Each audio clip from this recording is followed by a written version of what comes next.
In round 2, we're going to increase our stitches by adding 2 stitches into every single stitch around.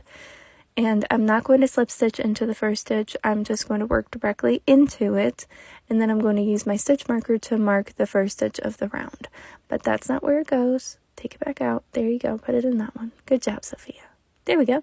So I'm using the extended single crochet, and essentially all you do is before you pull through 2 like you would for a normal single crochet, I'm going to pull through 1 and then pull through 2.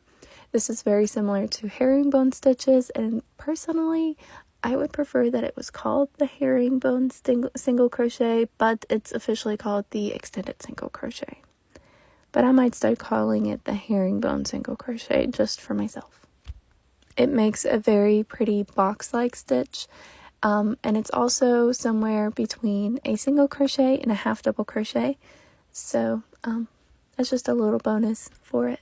So since this beanie's worked from the top down, we're going to create a flat circle first, and the circle is going to determine the size of the hat. So if I wanted to make a smaller hat, I would make the circle smaller.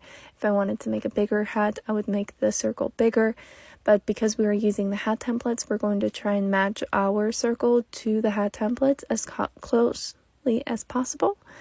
And I'll go over how to do all that once we get to the edge, but I am going to hold up my circle to the hat template after every single round to make sure I haven't passed it.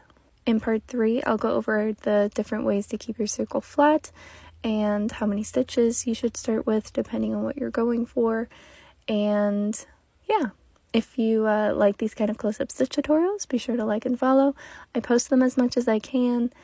And I do have a website now. I've been working on it for months, so if you want to go check it out, it's linked where all the links are.